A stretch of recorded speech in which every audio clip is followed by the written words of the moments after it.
Apakah KTT harus ada di lokasi terjadinya kecelakaan atau hanya utusan seperti dari tim safety dan tim rescue? Dan ada juga teman kita yang menanyakan, mohon jawabannya bosku, mau tanya hal yang sama. Berarti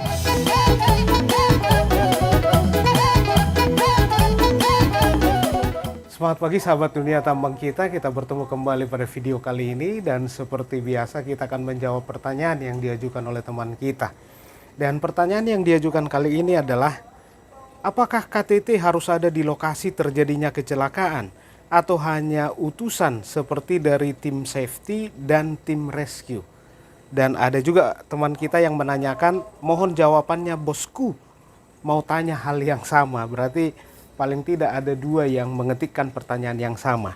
Inti dari pertanyaannya adalah, apabila terjadi kecelakaan, apakah KTT harus hadir di lapangan? Nah, saya ingin mengingatkan kita dulu sahabat dunia tambang kita bahwa sesuai dengan Kepdirjen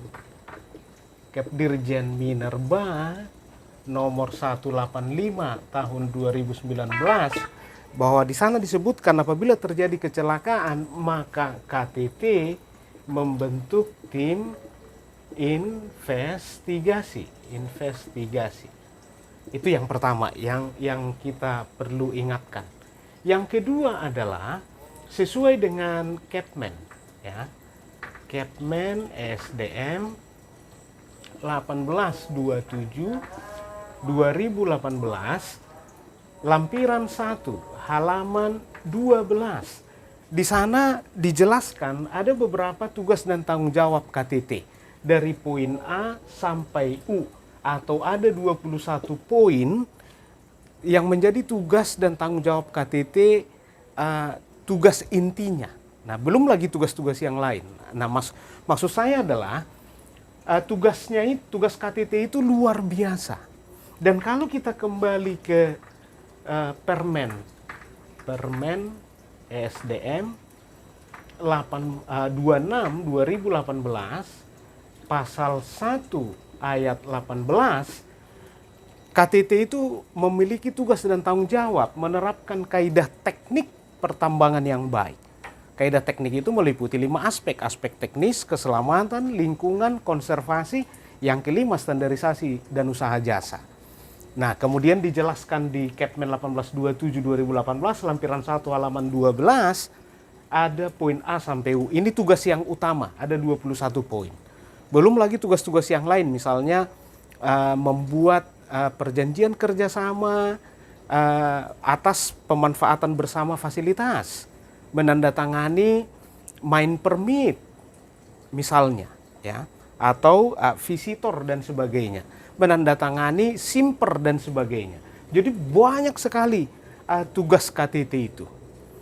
Maka nggak fair juga kalau kita tuntut setiap terjadi kecelakaan maka KTT harus hadir di lapangan.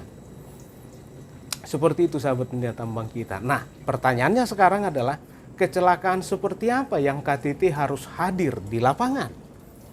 Nah, tadi juga di pertanyaan dituliskan, apakah KTT itu diwakili oleh HSE atau safety officer atau diwakili oleh tim emergency response?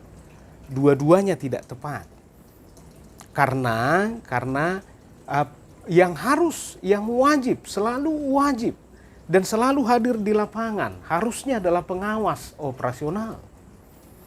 Maka yang pasti pengawas operasional harus hadir di lapangan, mau jenis kecelakaan apapun itu. Karena itu menunjukkan komitmen dia sebagai pengawas dan juga menunjukkan bahwa dia memperhatikan timnya, memperhatikan anak buahnya.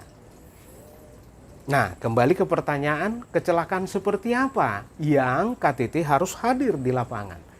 Maka kecelakaan itu kita bisa bagi berdasarkan skalanya, ya, berdasarkan tingkat keparahannya misalnya. Nah, yang paling rendah adalah kita sering sebut sebagai, misalnya paling rendah adalah FAC misalnya. FAC itu adalah first aid case atau kasus-kasus yang hanya first aid. Artinya tergores, hanya tempel tempel Hansaplast itu udah cukup misalnya. Kasih betadin udah cukup. Ya, itu yang paling rendah ya. Kemudian ada lagi NDL.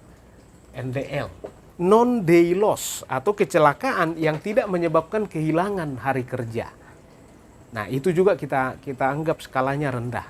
Kemudian ada juga RAC, restricted activity case.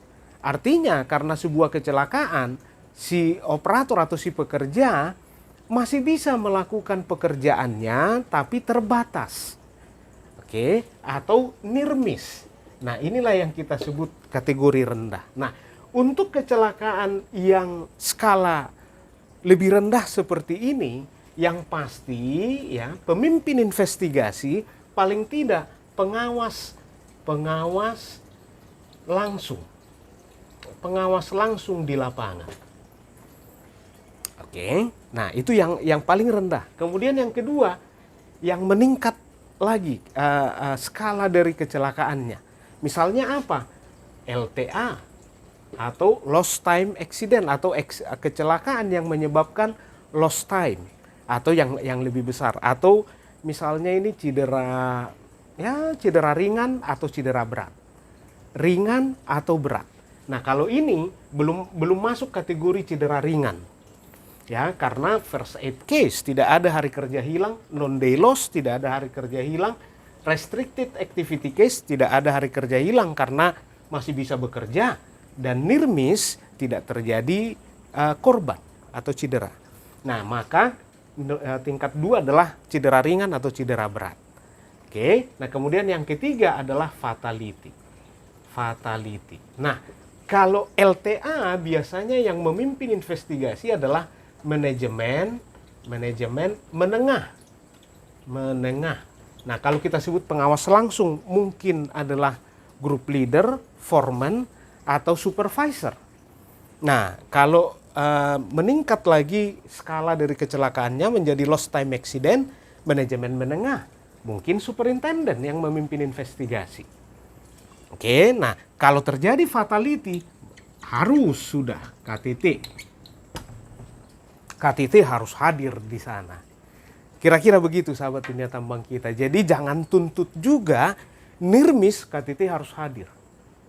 Kasus Hansaplast first aid case KTT harus hadir. Tugas KTT itu luar biasa besar. Ya, sekali lagi memimpin dan bertanggung jawab atas penerapan kaidah teknik pertambangan yang baik. Di lampiran 1 Kepmen 1827 ada 21 poin A sampai U, tugas-tugas utamanya. Itu baru yang utama. Belum lagi yang lain-lain.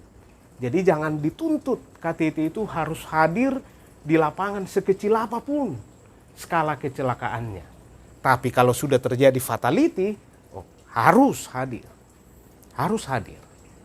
Nah, kira-kira begitu pembagiannya, dan ini sebenarnya sudah dibahas di materi teknik investigasi saat pembekalan uji kompetensi pengawas operasional yang pertama. Jadi jangan lupa sahabat dunia tambang kita. Jadi hadir untuk yang skala tertentu.